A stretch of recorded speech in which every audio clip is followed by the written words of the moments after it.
Do you enjoy it here at all? I actually like it, yeah. The only thing that's a drag is the driving.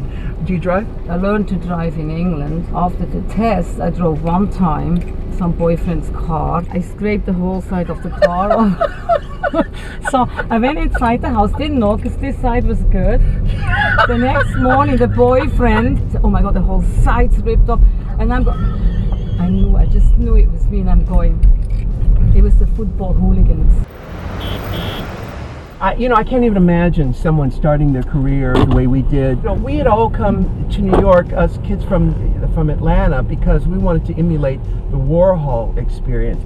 Is that still possible for some young person to come to New York and sort of create an identity that can become famous? Yes, it is. It's more a real estate and lawyer and an accountant type of a town now, but there's still that opportunity there. I love this saying, every Monday there's $1 million deal, come Friday it's fallen apart, but there's always another one Monday. It's still like that in New York. You can really make something happen. You were really the one who championed me in New York and really got me propelled to the place where I could pay my bills and have a platform, and I just thank you so much for that. We were a good team. We were a good team. I'm happy I was able to help. I didn't, I just think you're amazing, and you just was such an addition to what I was doing, I started off just me dressed up, and then eventually I wanted to have hookers and looks and God knows what, and then in the end it was like Lady Hennessy, the strippers.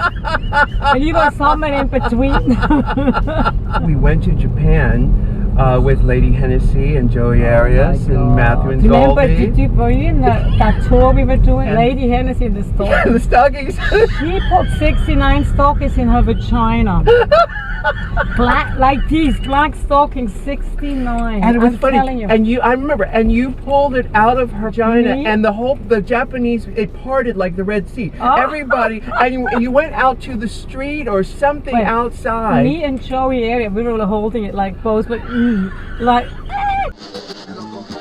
You went to New York and you had a thrift store there. That's how it all started. I had an antique business there. I met the guy, his name is Patrick Hughes. This is really why I'm in New York, because we kind of started to date in London, and he said, come visit me for Valentine's Day, and I came and I never left. In 81, in September, I decided to open a store in New York. The original idea was to do a party there where I could have my customers come out and wear their fineries, what they buy from me. They could then go and wear it and be like part of this thing, Most of the clubs at that time was either Tops Off, Dark, The Beat, house music, tracks, garage, or it was Nels, French fries, European, tiny little dance floor, very not very interesting. And I wanted high energy, lots of visuals, lots of light.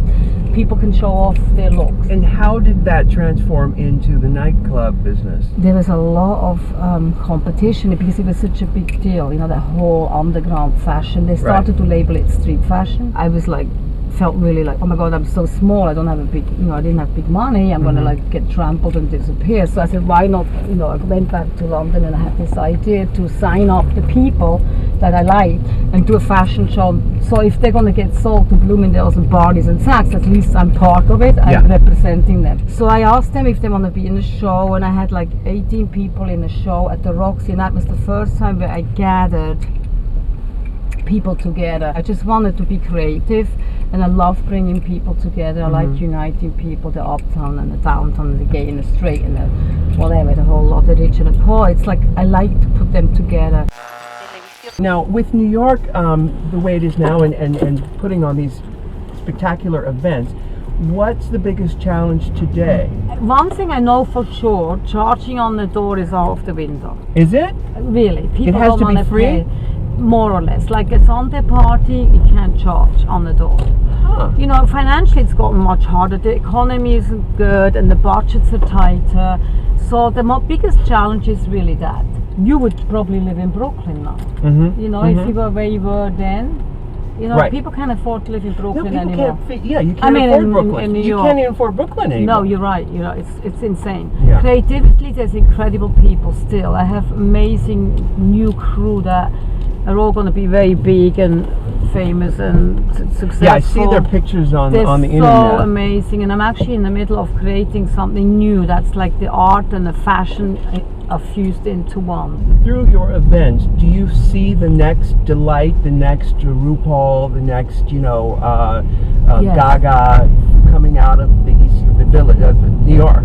Yeah, I think so. I think that, I mean, just going to not the club thing, most of the designers are coming out of New York. I don't see designers coming out of anywhere going to the big couture houses in Paris. I think they're from here. The kids who come to your events, who are the names, like obviously the big names like Amanda Lepore and Kenny still work with you? There's someone called Ryan Burke. He's got to be beat. He's brilliant. Absolutely brilliant. Ryan Burke. Yes. And he's a photographer as well. So, there's an artist behind it, not just the look, like a ghost look, it's always the same, really. You know what you're going to get. There's like incredible surprises and things you've never seen before. Now, how long are you going to be here in Los Angeles? Only till tomorrow. Till tomorrow. See, yeah. when I'm going to come to New York next month, because I want to talk about some of these ideas of you in multimedia and television and stuff. Because it's time for your brand to be worldwide, not just in events, but your T-shirts, your shoes, your wigs, your eyelashes, your everything. Because you've branded yourself. And the credibility with the tastemakers, it's so on point. It's time for you to cash in. Well, rock and roll. All right, baby, I love you. Bye. And don't forget to subscribe to WOWPresents.